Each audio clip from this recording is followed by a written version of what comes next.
मुंबई के दहिसर पश्चिम स्थित रिवरव्यू नामक बिल्डिंग जो वर्तमान में श्रगवेदिया co operative housing society limited के नाम से जानी जाती है। इसके निवासी प्रवीण पाटिल द्वारा भ्रष्टाचार और धोखाधड़ी करने का मामला सामने आया है, जहां उन्होंने 22 मार्च 2021 को अपने एक परिचित माधव पाटिल के नाम रिवरव्यू बिल्डिंग का A6 का किराएदार दिखाकर 11 महीनों का नकली एग्रीमेंट बनवा लिए और कल्याण कॉस्मोस बैंक की खड़कपाड़ा शाखा से 14 के फ्लैट की कीमत 27 लाख दिखाकर पालगढ़ के सेलवाली गांव में नवनिर्मित न्यू सत्या लाइफ स्टाइल नामक बिल्डिंग में फ्लैट खरीदी करवाई, जिसके 2 साल बाद जुलाई 2023 में कॉस्मोस बैंक की तरफ से यह भ्रष्टाचार का मामला खड़कपाड़ा पुलिस में दर्ज हुआ और खड़कपाड़ा पुलिस ने इस मामले का खुलासा करते हुए माधव पाटिल को नोटिस भेजा, जिसके बाद माधव पाटिल ने अपने बयान देते हुए बताया कि वह नियमित रूप से हर महीने का EMI समय समय पर भरता था।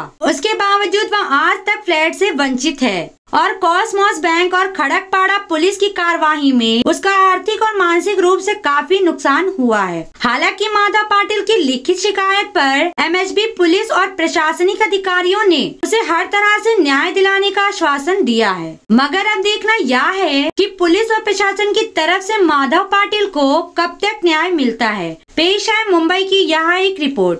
माझ्या मिस्टरांची काही चूक नसताना त्यांना बँक स्टॅम्प मध्ये अटकवण्यात आलेलं आहे। माझं नाव माधव काशीनाथ पाटील। माधव सर, जे काय प्रकरण होता तुमच्या फ्लॅटच्या किंवा बँक लोनच्या, ते काय आहे पूर्ण माहिती त्याची? तर समोर अशी आठ होती घर वगैरे पाहिजे घर, तर मी घर बघत होतो, तर प्रवीण आणि मनीषा यांनी मला त्यांच्याकडे सजेशन भेटलं की सचिन घराचं करतो एजंट करून, तर मी सचिनला भेटलो। सचिनने मला घराचं सांगितलं पालघरला अशा शेलावलीला आहे जागा करून। मला मदत झाली होती का आणि कशी झाली होती? त्यावेळी सचिन पाटील आणि प्रवीण पाटील, मनीषा पाटील या तिघांनी आम्हाला पालघर ईस्ट शेरावालीला न्यू सत्या लाईफस्टाईल मध्ये एक फ्लॅट दाखवला होता, तर आम्हाला तो फ्लॅट दोघांनाही पसंत झाला होता। तर तेव्हा त्याच्यानंतर ते बोलले तुम्हाला मी तुमच्याकडून जे डॉक्युमेंट्स लागतील, आधार कार्ड, पॅन कार्ड, संबंध जे पण डॉक्युमेंट्स लागतील ते तुम्ही आम्हाला प्रोव्हाइड करा, आम्ही तुमचं लोन सँक्शन करून देऊ। जी पण प्रोसेस असेल काय असेल पेपरवर्क ते आम्ही तिघं मिळून करू। 2021 ला आमचं लोन सँक्शन झालं आणि याच्यानंतर जुलैपासून आमचा EMI चालू झाला। 20,000 रुपये महिन्याला EMI जात होता। 2023 जुलैमध्ये आमचा EMI आम्ही 2 वर्ष प्रॉपरली भरला, एकही EMI बाउन्स झाला नाही।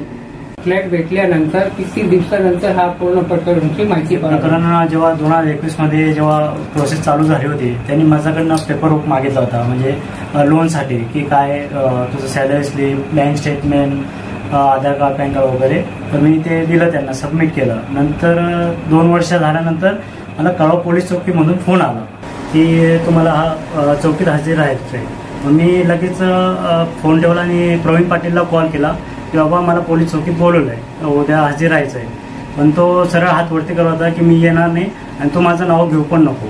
चौकीची नोटीस बघून माझ्या पायाखालची जमीन सरकली। पोलीस स्टेशन मधून फोन आला ना, त्याच्यानंतर ते पोलीस स्टेशनला गेले, तेव्हा आम्हाला पोलिसांनी सांगितलं की तुमच्या याच्यावरती एवढं लोन आहे। ते आम्हाला माहितीच नव्हतं। सचिन पाटील, प्रवीण पाटील आणि मनीषा पाटीलने ज्या पेपरवरती सह्या घेतल्या होत्या ना, त्या उद्देशाने आम्हाला यांनी सह्या केल्या, त्या पेपरवरती काय बनावं पेपर केलं आम्हाला काही माहिती नव्हतं। ते फ्रॉड पेपर होते, ते आम्हाला पोलिसांनी सांगितलं आणि याच्यावरती आमचं एक्स्ट्रा लोन मारलं गेलं, ते आम्हाला तिथून पोलिसांनी सांगितल्यानंतर आम्हाला माहिती कळलं। त्यांनी सांगितलं की हा जो अग्रीमेंट आहे हा बोगस आहे, याच्यावर तू असं दाखवण्यात आलंय की तू A6 मध्ये राहतो प्रवीण पाटीलकडे, पण मी तिथं राहत नव्हतो आणि हा जो अग्रीमेंट आहे रिव्हरव्यू सोसायटी A6 हा मी तिकडे राहत होतो असं मला त्यांनी दाखवलेलं आहे, पण मी तिकडे राहतच नव्हतो। इथपर्यंत बोगस आहे की त्यांनी अग्रीमेंटवर माझ्या बायकोची सही मारलेली, तर बघायला गेलं तर ही माझ्या बायकोची सही नाहीये। 2023 करतो, त्यानंतर तुमच्या जीवनात काय प्रभाव पडला?